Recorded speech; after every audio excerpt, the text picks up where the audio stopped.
And I'm going to go ahead and introduce today's guest expert, my friend and partner in fighting ageism crime, Jeanette Leardi. Jeanette is a social gerontologist, a community educator.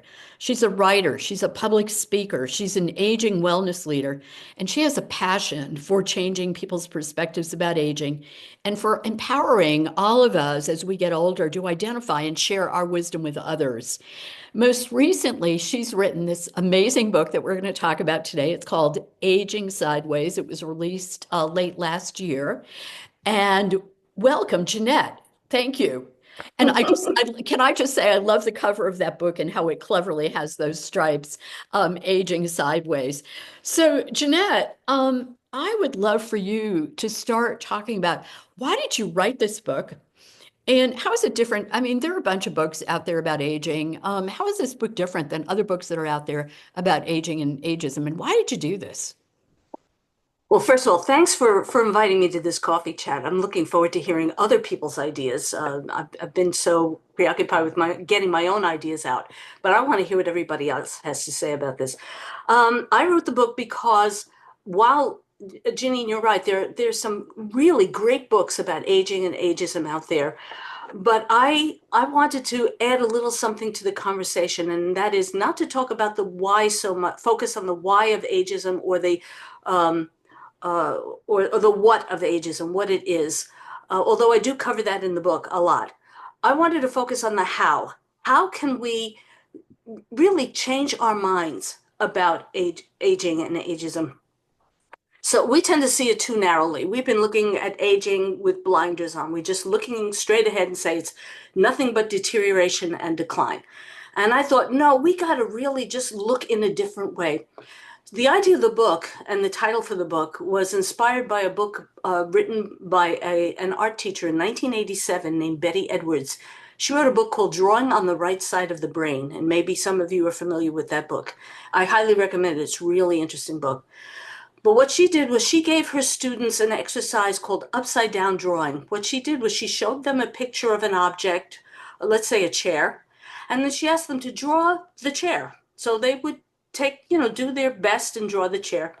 But then she found if she turned the photograph of the chair upside down and she asked people to copy what they saw, it sort of put the left hemisphere judgmental, preconceived notion of chairness to sleep. And the right brain took over, the right hemisphere took over.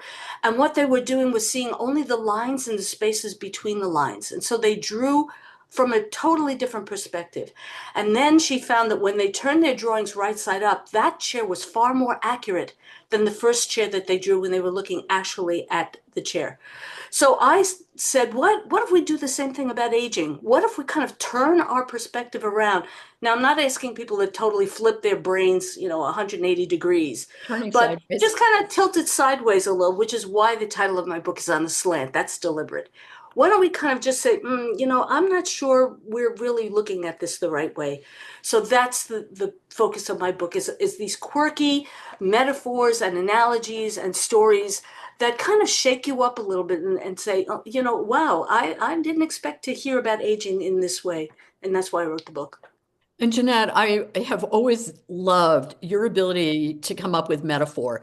I will read your blog, I'll read your post on LinkedIn and go, how does she come up with this stuff? So, and what I loved when I read your book was the number of metaphors in it. And you're reading something of Jeanette's and you're like, why didn't I think of that? But it's such a great way of explaining, right, aging and ageism.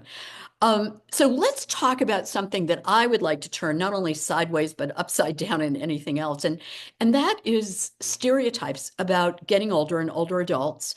One of them is that as we get older, we're all cranky, and I know that you and I are personally cranky about ageism and specifically and how it shows up. But how would you respond to the stereotype of, older people are angry, we're digitally incompetent, we don't want to learn new things? How did you turn those stereotypes sideways in your book?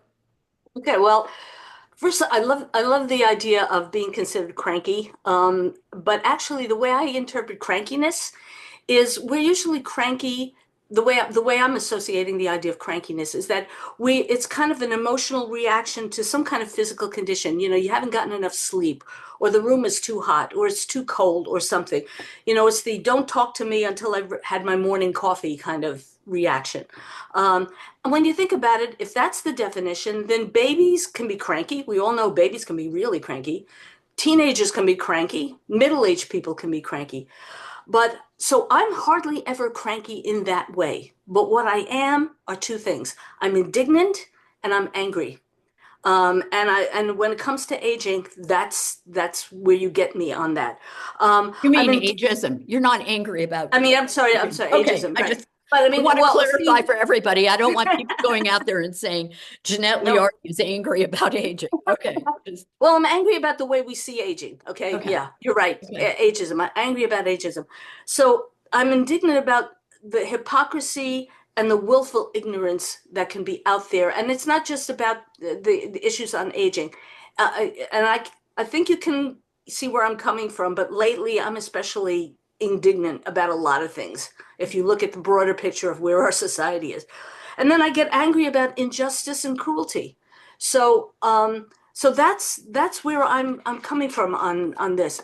As far as older adults being, technically incompetent or tech averse, I just wanted to quote something. In 2022, Pew did a study that showed that 96% of 18 to 29-year-olds have smartphones and use smartphones. 83% of 50 to 64-year-olds have smartphones. And 61% of people 65 and older have smartphones. Now, whenever you hear any kind of breakdown by generation and you hear 65 plus, think of that with a grain of salt. Why are we breaking up 65 and then forever, 65 to into your hundreds? That's unfair to us older adults. We shouldn't be given that large of a span. We wouldn't put a 25-year-old and a 60-year-old in the same group. Well, why put a 65-year-old and a 100-year-old in the same group? So if we had broken it down even more, you would find that 65 to 70-year-olds would be closer to the 83% that I just quoted. And then the Pew also found that 96% of 50 to 64-year-olds use the internet on a regular basis. 75% of 65 plus use the internet. We're all online. Far more of us than not are online using smartphones. So, um, so as far as not wanting to learn new things, think about your own life. How many new things have you learned in your life? What was a telephone like when you were a kid? What's a telephone like now? When I was a kid, it was stuck on the wall with the curvy spiral cord that kept Right. getting knotted up. You couldn't walk around your house. So we've changed with phones, we've changed with cars and airplanes, but we also have changed in terms of our bodies. As the older we get, we're handling more change as we get older. So it's not that we can't learn new things. We are learning new things all the time. It's just the way in which we are expected, the kinds of things we're expected to learn, and how they are practical in our lives. Older adults, as we get older, we want things to have a reason to learn. We want to, if I'm going to learn this thing, I want to be able to use it. So can I So, interrupt you just yeah, for a moment, Jeanette? Because I'm sure. always about we can't be pitting us versus them. Don't you Right. think that's true for people of any age? That we want Yes. a reason? Yes, we all want to, Okay. absolutely. We all want a reason. Thank you for pointing that. Yeah, no, but it becomes more of a priority to us as we get older, in the sense that when we're younger, our reasons are more apparent to us. You can do this because you can then get promoted, you can then acquire something, but we tend to have different kind of expectations of ourselves as we get older. We tend to look more outward beyond ourselves. And so if we're going to learn something new, hopefully we want to be able to apply it in the ways in which we see life in broader terms. I guess that's what I mean. So thanks for pointing that out. Okay. I am totally opposed to any us versus them. So No, right. so Me too. I Me always too. have to bring that out. And let me ask anybody who has joined recently since I started interviewing Jeanette, if you would go ahead and put maybe your name and location in the chat, that would be lovely. So we kind of know who's here. Um, so I kind of would like your take, Jeanette, on something that you can call me angry, you can call me cranky about it.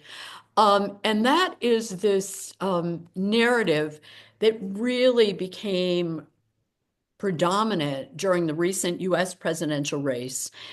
And we've seen it continue with the gerontocracy narrative. And I've seen it now in my work with employers spill out into the workplace. And that is that older people should get out of the way. If we are, you know, if we stay in the workforce, we are, taking the place of younger people. Talk to me about your thoughts on older people should get out of the way narrative, because I'm sure you've got them. Oh yeah. Oh yeah. We should never get out of the way. In fact, we should be putting ourselves in the way more often. Okay, and we'll talk a little bit more about that later on, I guess. Um, this whole idea of gerontocracy really preoccupied me during the election because when people judge people solely on the basis of chronological age, that is a totally inaccurate way of judging anybody, because we're all individuals. And so just because you're a certain age, whether it's young or old, just to be judged on that alone is ridiculous. So this is how I like to argue about the gerontocracy. When people think we're a gerontocracy right now, actually we're not, and I'll explain why. In 1775, when the Continental Congress met in Philadelphia, the average age of the members of the Continental Congress was 44. That was the average age. But the life expectancy at that time was only 35 to 40 years old. So the average age of Jeanette, people. only you would have facts like that. Love it. Okay. Well, I mean, I was Right. stunned when I saw that. It was like, Right. are you kidding me? So, so they were actually old. The average age was older than the life expectancy. Today, it's the reverse. The average age of now the latest figures, I mean, I haven't calculated it for the last Congress or this Congress, but the 117th Congress, which was, two iterations ago, the average age of the Senate was 64, and the average age in the House was 58. But guess what? The life expectancy today is between 77 and 82 years. So our representatives are actually younger than the life expectancy. So we are not a gerontocracy. Now, here's the thing. When people So, say you're, Jeanette, I yeah, expect you to do a blurb on Blue Sky about that. The amount of ageism I'm seeing on Blue Sky is really bothering me as oh, someone well, who I'll just, migrated from Twitter to Blue Sky. But we'll talk about that later. Okay. Sorry for I'm, interrupting you. I've got lots of stuff I'm going to have to be posting. Yeah, that's true. Um, but, um, but let's judge people on competence. Let's judge them on their values, on their ideas, on their character. And if we judge on those terms, I bet we can come up with some people who we might think are kind of younger in Congress who may not be as competent, and some people who are old in Congress who are very competent. So let's stop talking about age. All right. Now, in terms of the workplace, and Janine, this is your bailiwick, so I mean, I won't even pretend to know as much about it as you do. But we know that that the most productive work teams are the intergenerational teams. And the way I like to approach it is because of the fact that young brains have certain abilities and old brains have other abilities. Our brains change as we get older, and we lose some capabilities. We start to deteriorate in some ways in terms of some capabilities like speed of processing. We don't react as fast, or we have a little more difficulty multitasking. But as we get older, we gain other kinds of brain skills. And I can go into that if you want a little bit later. But that's so they're the most productive. So you don't want older adults to get out of the way in the workplace, because if you want more production, you keep them there. And when a company gets more productive, what do? They expand. And what do they do when they expand? They hire new people. So this whole idea of the fallacy of the lump of labor, as it's called, where there's only a certain amount of jobs to go around. No, older adults in the workplace actually help to create more jobs. So let's not think of older adults as needing to get out of the way. We need to actually get in the way, put ourselves in the way more often. You're singing my song, and I'm going to add that chorus. We need to get in the way more often. One of the things that really stunned me, I think, on this topic was last year, Resume Builder released a study of a survey of hiring managers. And what was stunning to me was that not only did hiring managers screen out people aged 60 and over based on age, but they also screened out people aged 27 and younger.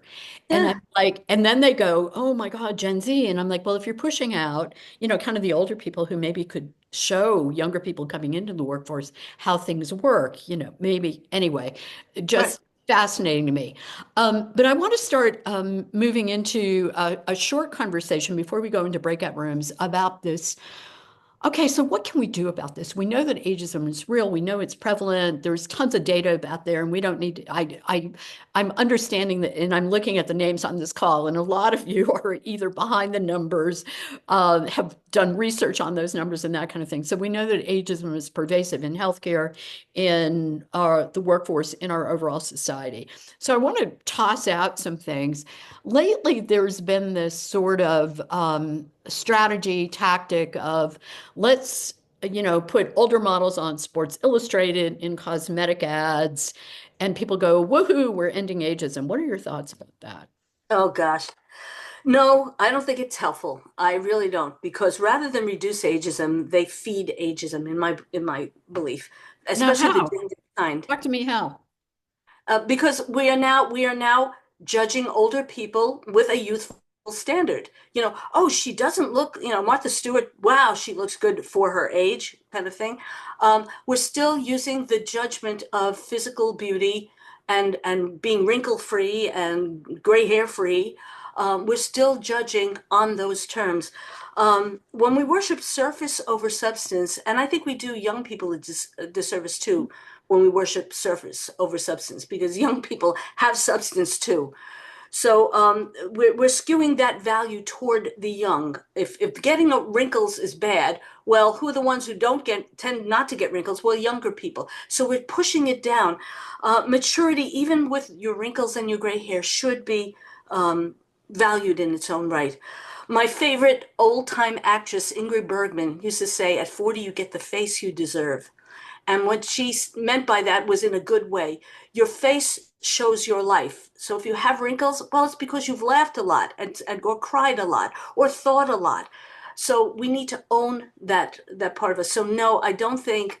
Uh, First of all, the anti-aging industry makes billions of dollars off of our fears of getting older. We don't really. I don't think we need to support that. So no. Well, Mm-mm. and Jeanette, one of the really terrifying things to me that came out last year was literally girls who are 11 and 12 trying to buy Yeah. anti-aging. And it was like, really? Like, oh my Yeah, God. I wrote about that, yeah, in a blog post. They're called the Sephora kids. The Sephora Sephora, kids. And, yeah. Yeah, yeah. it's crazy making. What are we doing to these kids when we're And I'm pressuring? seeing an interesting comment in the chat from Dr. Samantha Graber, objectifying women no matter how you slice it. Right, So, Samantha, thank right, you for adding that. right. Um, So one of the things, Jeanette, that I always associate with you and fighting ageism, and I think when you and I first met, I was really taken by your endorsement of this concept. And you said the power of one, because sometimes for all of us who've been engaged in any way of fighting ageism, and certainly in the circumstance we are all in right now, things can feel overwhelming and there's a temptation to, like go in your bed, pull up your blankies over your head and just say, I can't deal, I can't deal. You've talked about the power of one. Tell us what the power of one is and maybe give us an example of when you first realized the power that you could have as an individual. Well, thank you for asking about that, because that's a very important concept to me, and I think it should be an important concept for all of us. We all tend to think, well, I'm just an individual. Ageism is such a big problem. It's a huge cultural issue. And what can I as an individual do? Well, I think it may also, I thought of this basically in terms of my background as a journalist. I worked at magazines and I worked at newspapers. And as a journalist, when I was working on an article, I always believed you go to the top. If you want to have an answer to the question, find out who the CEO of a company is or the president or whatever, whoever the person in charge who has the answer, approach that person first. Now, you can always get kicked down a couple of rungs on the ladder, but you start at the top. So I'll give you an example of that happened to me. Years ago, I got one of these over-the-hill birthday cards from a friend, and I just decided I had had enough of this over-the-hill stuff. So what I did was I turned the card over and looked to see the company that put out this card. It was a huge company, greeting card company in this country. And I went online and looked up, found the name of the CEO and the headquarters where the company was located. And I whited out my friend's name at the bottom and I wrote inside the card, I'm a 67, this was 67, I'm 72 now, 67-year-old gerontologist, and this card is ageist. You wouldn't send cards, you wouldn't create a card that was racist or sexist or homophobic. And I put it in a different envelope, addressed it to the CEO, and mailed it to the company. I just had to just get my feelings out. I didn't really expect anything to happen. A month later, I got a letter from the vice president of corporate communications thanking me for sending the card. And she said she was forwarding it to the creative teams in the company, that they were going to try and work on alternate types of cards. And you know, I kind of followed up. I found out a couple of months later they started to produce some of these cards. So I'm just an individual. I just thought, well, let me just take a chance. So the same thing can happen to you. You have the power. Um, here are some ways that you can do that. I thought of four ways, and this is the way my brain works. It's always looking for hooks and connections. Four ways, beginning with the letter P. So starting with politics, campaign or vote for pro-aging candidates. Okay. In the press, call out headlines, photos, ageist references in the media, and send an email, write to a letter to the editor, find out who the ad agency is that's producing these advertisements. Protest, boycott products of companies that are anti-aging, and then promote or donate to pro-aging organizations and businesses.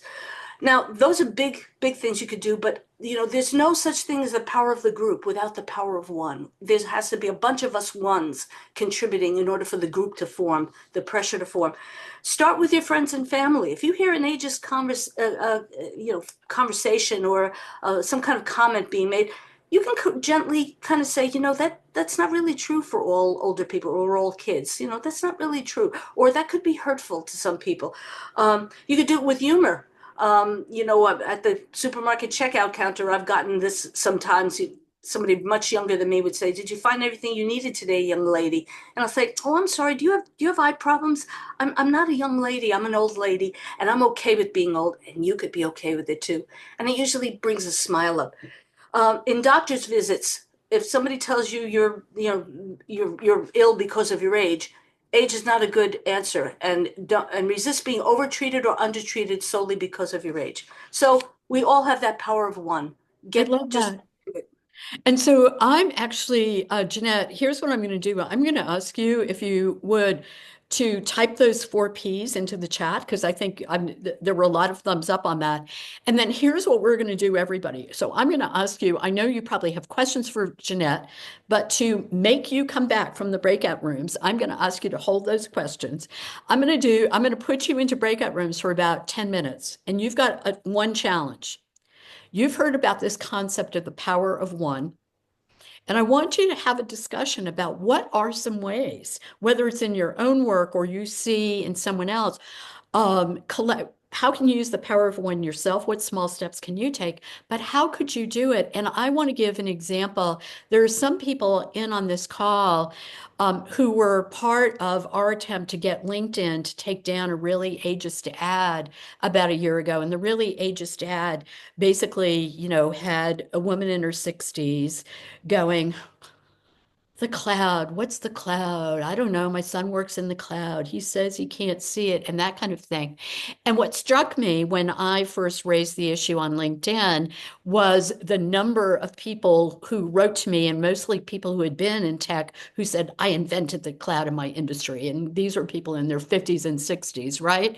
So, and what was beautiful, and Barbara Rayner, I don't know if you're still on the call, Barbara Rayner did, Jeanette, exactly what you said. She researched, she was like, okay, who's the chief marketing officer of LinkedIn? Went ahead, and then we were able to direct our efforts towards someone really specific, and they took down the ads. So, and Deidre is saying, oh my God, it's like the Medicare ads. Yes. Are those the worst? What, right?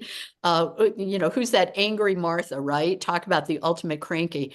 So I'm going to do two things, and you're going to bear with me for a moment for this reason, because I'm doing this all myself without tech support.